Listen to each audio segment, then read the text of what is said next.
دوسری قید کی طرف آتے ہیں۔ ان تعریف کے اندر جو دوسری قید ہے وہ کیا ہے؟ پہلی قید کیا تھی کہ مسائل اجتہادیہ کے اندر، اچھا دوسری قید یہ تھی تعریف کے اندر کہ مسائل اجتہادیہ میں ایک غیر مجتہد اجتہاد تقلید کریں، غیر مجتہد کی بات کو مانے، اس کو تقلید کہتے ہیں۔ یہ غیر مجتہد کی قید ہم نے کیوں لگائی؟ وہ بندہ جو مجتہد نہیں ہے، ٹھیک ہے نا، تقلید کی ضرورت اس کو پڑتی ہے۔ وہ بندہ جو اجتہادی مسائل کے اندر اس کو خود مجتہد نہیں ہے تو وہ کیا کرتا ہے؟ کسی مجتہد کی بات کو لیتا ہے۔ بعض لوگ یہ سوال کرتے ہیں کہ امام ابو حنیفہ رحمہ اللہ وہ پھر کس کے مقلد ہیں؟ ٹھیک ہے نا، یعنی اگر ہم تقلید کرتے ہیں امام صاحب کی تو امام صاحب کس کی تقلید کرتے ہیں؟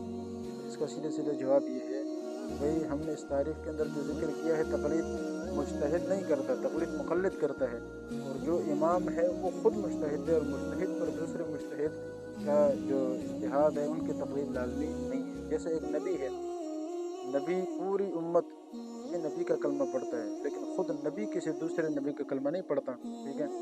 ایسا ہی مثال کے طور پر پورے ایک صف جماعت میں جب لوگ نماز پڑھتے ہیں، پورے صف کے اندر جتنے بھی لوگ ہوتے ہیں وہ تو امام کے اقتداء میں نماز پڑھتے ہیں اور باجماعت نماز ہوتی ہے، لیکن کیا آپ یہ کہتے ہیں کہ امام کی خود اپنی نماز بغیر جماعت کے ہیں وہ کس امام کے پیچھے ہے؟ نہیں، اس لیے کہ وہ خود امام ہے اور باقی مقتدی ہیں۔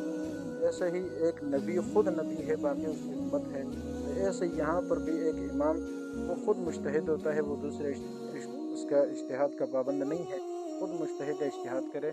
ایک امام ایک مجتہد وہ دوسرے مجتہد کی تقلید نہیں کرتا، اور اس کے لیے دوسرے مجتہد کی تقلید جائز بھی نہیں ہے، اس لیے کہ اگر وہ تقلید کرتا ہے اس کا مطلب پھر یہ بندہ مجتہد نہیں ہے، وہ مجتہد ہے، اس لیے اور وہ پھر پابند ہے کہ بھئی اس طرح سے تقلید کسی کی نہ کرے بلکہ خود اجتہاد کرے۔ يرفع الله الذين آمنوا منكم والذين أوتوا العلم درجات والله بما تعملون خبير